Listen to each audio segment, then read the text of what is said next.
by Ernest Hemingway. Up in Michigan. Jim Gilmore came to Horton's Bay from Canada. He bought the blacksmith shop from old man Horton. Jim was short and dark with big mustaches and big hands. He was a good horseshoer and did not look much like a blacksmith, even with his leather apron on. He lived upstairs above the blacksmith shop and took his meals at A.J. Smith's. Liz Coates worked for Smith's. Mrs. Smith, who was a very large, clean woman, said Liz Coates was the neatest girl she had ever seen. Liz had good legs and always wore clean gingham aprons, and Jim noticed that her hair was always neat behind. He liked her face because it was so jolly, but he never thought about her. Liz liked Jim very much. She liked it the way he walked over from the shop and often went to the kitchen door to watch for him to start down the road. She liked it about his mustache. She liked it about how white his teeth were when he smiled. She liked it very much that he didn't look like a blacksmith. She liked it how much A.J. Smith and Mrs. Smith liked Jim. One day she found that she liked it the way the hair was black on his arms, and how white they were above the tan line when he washed up in the wash basin outside the house. Liking that made her feel funny. Horton's Bay, the town, was only 5 houses on the main road between Boyne City and Charlevoix. There was the general store and post office with a high false front, and maybe a wagon hitched out in front. Smith's house, Stroud's house, Fox's house, Horton's house, and Van Hoosen's house. The houses were in a big grove of elm trees, and the road was very sandy. There was farming country and timber each way up the road. Up the road a ways was the Methodist church, and down the road the other direction was the township school. The blacksmith shop was painted red and faced the school. A steep sandy road ran down the hill to the bay through the timber. From Smith's back door you could look out across the woods that ran down to the lake and across the bay. It's very beautiful in the spring and summer. The bay, blue and bright, and usually whitecaps on the lake out beyond the point from the breeze blowing in from Charlevoix and Lake Michigan. From Smith's back door, Liz could see ore barges way out in the lake going toward Boyne City. When she looked at them, they didn't seem to be moving at all, but if she went in and dried some more dishes and then came out again, they would be out of sight beyond the point. All the time now Liz was thinking about Jim Gilmore. He didn't seem to notice her much. Talked about the shop to A.J. Smith and about the Republican Party and about James G. Blaine. In the evenings he read the Toledo Blade and the Grand Rapids paper by the lamp in the front room, or went out spearing fish in the bay with a jacklight with A.J. Smith. In the fall he and Smith and Charlie Wyman took a wagon and tent, grub, axes, their rifles, and 2 dogs and went on a trip to the Pine Plains beyond Vanderbilt, deer hunting. Liz and Mrs. Smith were cooking for 4 days for them before they started.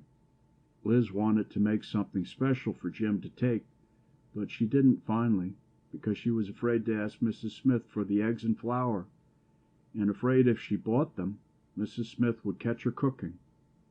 Would have been all right with Mrs. Smith, but Liz was afraid. All the time Jim was gone on the deer hunting trip, Liz thought about him. It was awful while he was gone. She couldn't sleep well from thinking about him, but she discovered it was fun to think about him, too. If she let herself go, it was better. The night before they were to come back, she didn't sleep at all.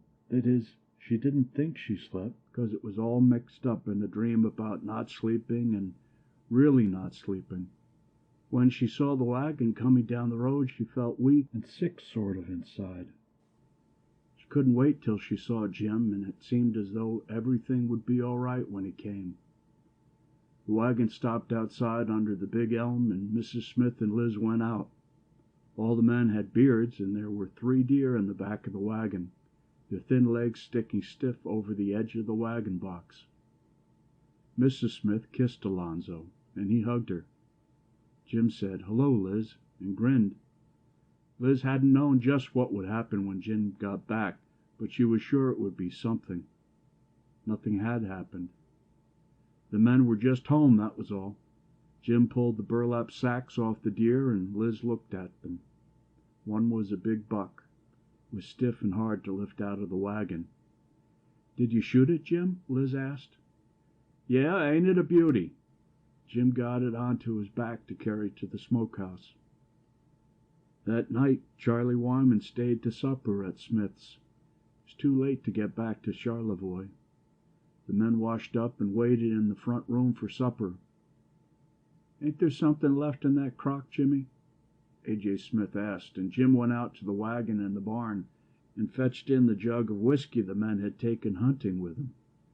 It was a 4-gallon jug, and there was quite a little slop back and forth in the bottom. Jim took a long pull on his way back to the house. It's hard to lift such a big jug up to drink out of it.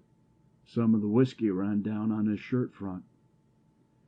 The 2 men smiled when Jim came in with the jug. A.J. Smith sent for glasses, and Liz brought them. A.J. poured out 3 big shots. "Well, here's looking at you, A.J.," said Charlie Wyman. "That damn big buck, Jimmy," said A.J. "Here's all the ones we missed, A.J.," said Jim, and downed his liquor.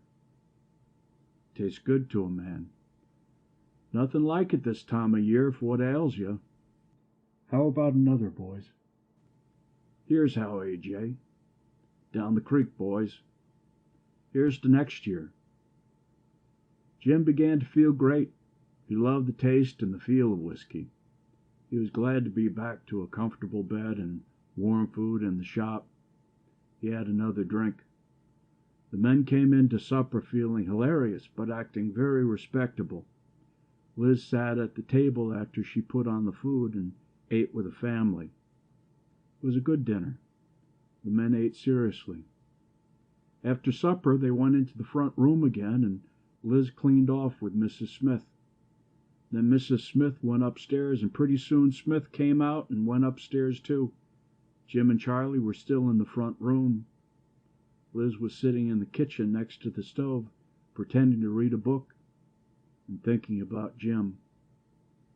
She didn't want to go to bed yet, because she knew Jim would be coming out. She wanted to see him as he went out so she could take the way he looked up to bed with her. She was thinking about him hard, and then Jim came out. His eyes were shining, and his hair was a little rumpled. Liz looked down at her book. Jim came over back of her chair and stood there, and she could feel him breathing. Then he put his arms around her. Her breast felt plump and firm, and the nipples were erect under his hands. Liz was terribly frightened. No one had ever touched her, but she thought, "He's come to me finally. He's really come." She held herself stiff because she was so frightened and did not know anything else to do, and then Jim held her tight against the chair and kissed her. It was such a sharp, aching, hurting feeling that she thought she couldn't stand it. She felt Jim right through the back of the chair, and she couldn't stand it, and then something clicked inside of her, and the feeling was warmer and softer.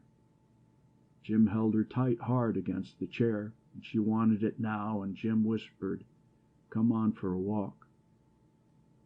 Liz took her coat off the peg on the kitchen wall, and they went out the door. Jim had his arm around her, and every little way they stopped and pressed against each other, and Jim kissed her. There was no moon, and they walked ankle-deep in the sandy road through the trees down to the dock and the warehouse on the bay. The water was lapping in the piles, and the point was dark across the bay. It was cold, but Liz was hot all over from being with Jim. They sat down in the shelter of the warehouse, and Jim pulled Liz close to him. She was frightened. One of Jim's hands went inside her dress and stroked over her breast, and the other hand was in her lap. She was very frightened and didn't know how he was going to go about things, but she snuggled close to him. Then the hand that felt so big in her lap went away and was on her leg and started to move up it. "Don't, Jim," Liz said. Jim slid the hand further up. "You mustn't, Jim, you mustn't." Neither Jim nor Jim's big hand paid any attention to her. The boards were hard. Jim had her dress up and was trying to do something to her. She was frightened, but she wanted it. She had to have it, but it frightened her. "You mustn't do it, Jim. You mustn't."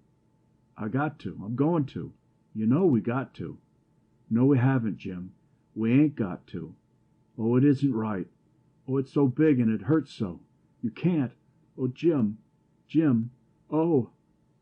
The hemlock planks of the dock were hard and splintery and cold, and Jim was heavy on her, and he had hurt her.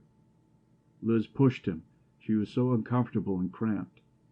Jim was asleep. He wouldn't move. She worked out from under him and sat up and straightened her skirt and coat and tried to do something with her hair. Jim was sleeping with his mouth open a little. Liz leaned over and kissed him on the cheek. He was still asleep. She lifted his head a little and shook it. He rolled his head over and swallowed. Liz started to cry. She walked over to the edge of the dock and looked down to the water. There was a mist coming up from the bay. She was cold and miserable, and everything felt gone. She walked back to where Jim was lying and shook him once more to make sure. She was crying. "Jim," she said. "Jim, please, Jim." Jim stirred and curled a little tighter. Liz took off her coat and leaned over and covered him with it. She tucked it around him neatly and carefully. Then she walked across the dock and up the steep sandy road to go to bed. A cold mist was coming up through the woods from the bay. End of Up in Michigan. End of Section 1.